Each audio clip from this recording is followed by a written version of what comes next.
Baik. Assalamualaikum warahmatullahi wabarakatuh. Selamat siang yang terhormat kepada Ibu Winanda Kartika selaku dosen pengampu mata kuliah kompetensi 5 dan yang terhormat kepada Bang Yusron selaku asisten dosen pengampu mata kuliah kompetensi 5. Di sini kelompok kami akan mempresentasikan terkait dengan perencanaan penjadwalan distribusi produk dengan metode Distribution Requirement Planning pada PT Karisma SHR di Surabaya. Baik, yang pertama yaitu latar belakang. PT Karisma SHR di Surabaya merupakan perusahaan yang terletak pada Jalan Margorejo, Surabaya. Dan perusahaan ini bergerak pada produksi bidang furnitur, yaitu kursi, meja, dan lemari yang memiliki model minimalis. Pendistribusian produk furnitur dilakukan secara langsung menuju masing-masing warehouse yang terletak pada Probolinggo, Semarang, Bandung, dan DKI Jakarta. Permasalahan pada perusahaan ini yaitu belum terdapatnya penjadwalan aktivitas distribusi dengan baik sehingga menyebabkan kekurangan dan kelebihan persediaan. Batasan masalah. Yang pertama yaitu data yang digunakan dalam penelitian ini adalah data dummy yang kami ambil merupakan data bulan Januari 2010 hingga bulan Desember 2010. Yang kedua yaitu objek penelitian adalah distribusi dua jenis produk furnitur di PT Karisma SHR Surabaya, yaitu produk kursi lipat dan juga meja. Yang ketiga, objek penelitian adalah distribusi kepada 4 warehouse, yaitu warehouse Probolinggo, Semarang, Bandung, dan juga Jakarta.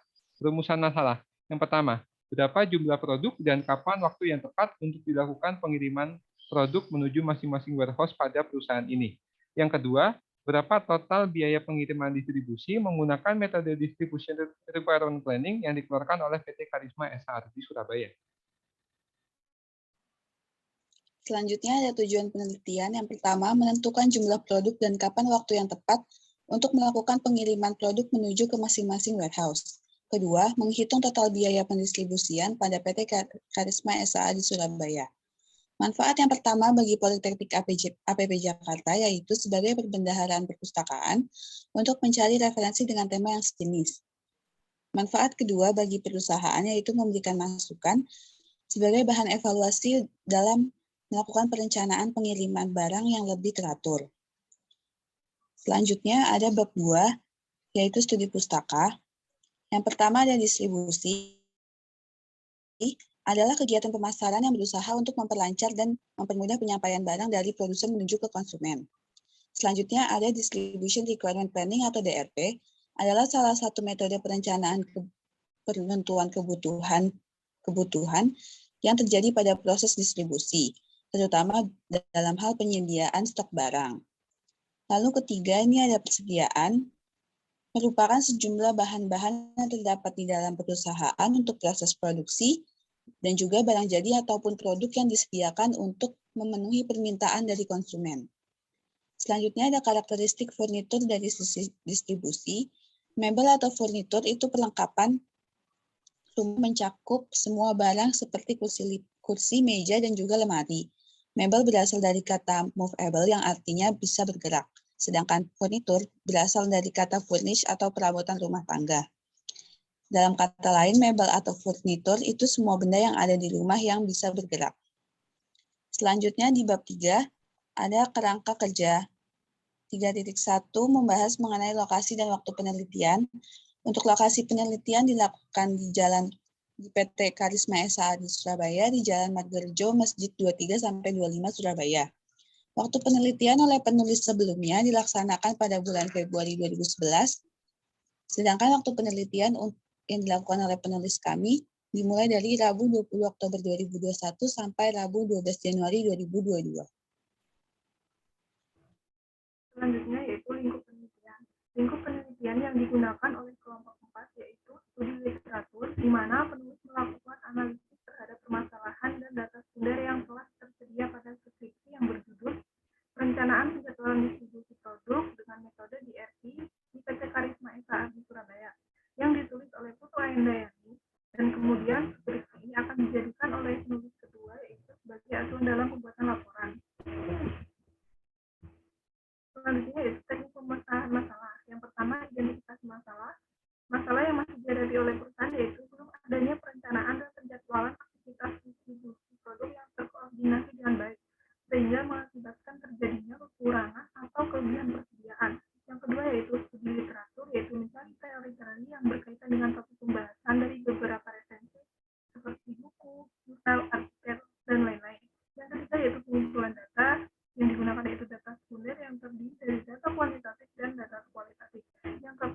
pengolahan data. Selanjutnya yaitu kerangka penulisan laporan.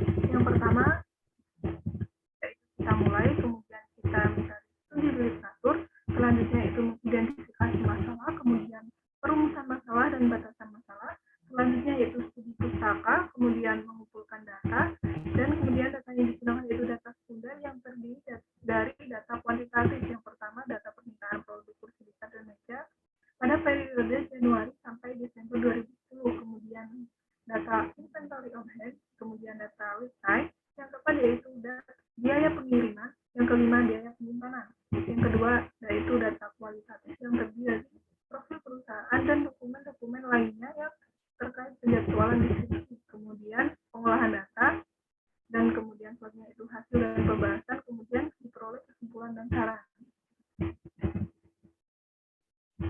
Uraian permasalahan. Permasalahan pada PT Karisma saat di Surabaya yaitu belum terdapat adanya perencanaan dan penjadwalan aktivitas distribusi produk yang terkoordinasi dengan baik, sehingga permintaan untuk masing-masing jenis produk kurang terkontrol yang mengakibatkan terjadinya kekurangan atau kelebihan persediaan, baik pada pabrik maupun masing-masing warehouse, sehingga dapat merugikan perusahaan seperti meningkatnya biaya distribusi yang harus dikeluarkan oleh perusahaan. Berdasarkan uraian permasalahan yang telah dipaparkan, maka pemecahan masalah yang kelompok kami gunakan yaitu dengan metode DRP dan teknik low-size-nya yaitu POK. Alasan memilih POK karena merupakan salah satu metode pengendalian persediaan yang bertujuan untuk menghemat biaya persediaan dengan cara menekankan pada efektivitas frekuensi pemesanan agar lebih terpola. Sehingga jika proses pemesanan produk dapat dijadwalkan secara terpola, maka biaya distribusinya pun dapat ditekankan. Dan berikut merupakan data permintaan produk kursi lipat dan juga meja untuk ke masing-masing warehouse pada periode Januari hingga Desember 2010. Selanjutnya. Tabel pertama yaitu menunjukkan tabel data inventory on hand untuk kedua jenis produk pada masing-masing warehouse yang memiliki nilai berbeda-beda. Sedangkan untuk tabel kedua yaitu tabel biaya penyimpanan produk untuk produk kursi lipat dan juga meja. Sedangkan tabel yang terakhir menunjukkan untuk data biaya pengiriman produk. Selanjutnya, sebelum masuk ke perhitungan DRP-nya, terlebih dahulu kita menghitung safety stock, yaitu dengan cara Z alpha yang diisi dengan 1,28 dikali dengan standar deviasinya, yaitu 42, dikali dengan akar lead time-nya, yaitu 1. Maka didapatkan hasil sebesar 54. Lalu untuk mencari losses, yaitu dengan rumus akar dikali dengan akar 2 dikali biaya pengiriman produk, yaitu 164.500, dikali dengan total demand, yaitu 2.440 dibagi dengan biaya simpan, yaitu 406. Sedangkan untuk GR-nya diisi dengan data demand produknya.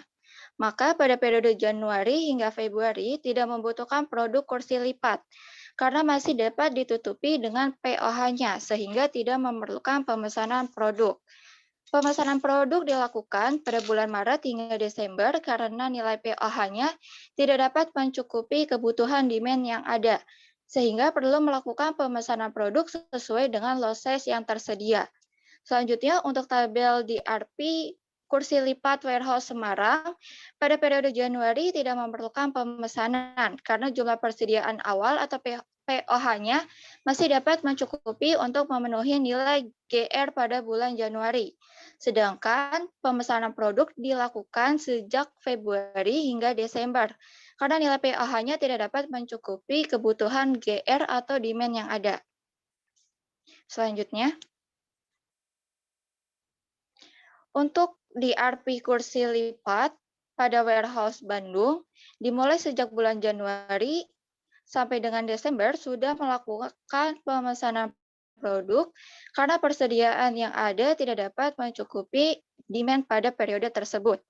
Sedangkan untuk tabel DRP kursi lipat pada warehouse Jakarta, untuk periode Januari tidak ada pemesanan produk karena demand produk masih dapat terpenuhi dengan persediaan awal sebesar 235 unit. Sedangkan pada periode Februari hingga Desember perlu melakukan pemesanan ulang sesuai dengan kebutuhan masing-masing kebutuhannya, karena persediaan tidak dapat mencukupi demand produknya. Selanjutnya, untuk tabel DRP meja pada warehouse Probolinggo, pada periode Januari tidak ada pemesanan produk karena persediaan awal lebih besar dari demand atau nilai GR-nya. Sedangkan pada periode Februari hingga Desember melakukan proses pemesanan produk karena persediaan yang ada tidak dapat mencukupi. Sedangkan untuk DRP meja pada warehouse Semarang pada periode Januari tidak ada pemesanan produk karena masih dapat dicukupi dengan persediaan awal sebesar 195 unit. Pada bulan Februari hingga Desember, perusahaan perlu melakukan sejumlah pemesanan produk yang beragam sesuai dengan kebutuhan yang diminta.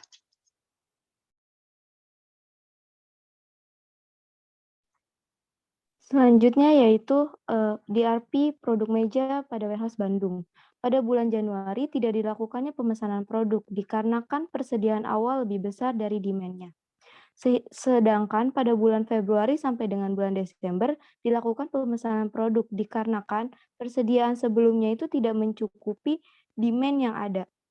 Selanjutnya DRP produk meja pada warehouse Jakarta.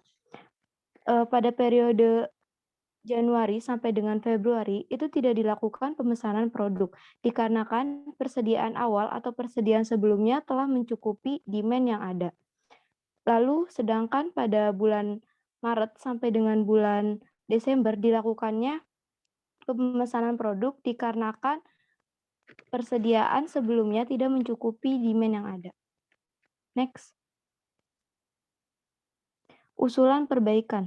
Usulan perbaikan yang dapat kami rekomendasikan yaitu PT Karisma SHR di Surabaya dapat menggunakan DRP sebagai salah satu metode untuk dapat menghitung jumlah produk yang akan didistribusikan kepada masing-masing warehouse. Hal ini juga dapat meminimalisir adanya kekurangan atau kelebihan persediaan baik pada pabrik maupun pada warehouse. Selain itu, metode DRP juga dapat menghemat biaya distribusi yang meliputi biaya penyimpanan dan biaya pengirimannya. Selanjutnya yaitu bab 5 kesimpulan dan saran. Kesimpulan, hasil total biaya distribusi pada PT Karisma SHR di Surabaya dengan menerapkan metode DRP itu mendapati hasil sebesar Rp21.124.944. Sedangkan sebelum menggunakan metode DRP atau menggunakan metode perusahaan, biaya distribusinya yaitu sebesar Rp27.671.752. Dengan demikian, terbukti bahwa penggunaan metode DRP ini dapat menekankan biaya distribusi sebesar Rp6.546.808. Selanjutnya yaitu saran. Saran yang dapat diberikan untuk mengatasi terjadinya kekurangan atau kelebihan persediaan baik di pabrik maupun di masing-masing warehouse yang disebabkan belum adanya penjadwalan aktivitas distribusi yang baik, yaitu perusahaan dapat menggunakan metode Distribution Requirement Planning dalam melakukan perencanaan penjadwalan kegiatan distribusi produknya. Dengan begitu, perusahaan dapat mengetahui jumlah dan waktu produk tersebut akan didistribusikan ke masing-masing warehouse. Dengan adanya penerapan metode DRP juga dapat mencegah terjadinya kekurangan dan kelebihan persediaan. Dapat membantu perusahaan juga dalam melakukan proses pendistribusian produk ke masing-masing warehouse secara terjadwal dan dapat juga menekankan biaya distribusi produknya. Baik, sekian presentasi dari kelompok kami. Mohon maaf apabila ada salah kata. Sekian, wassalamualaikum warahmatullahi wabarakatuh.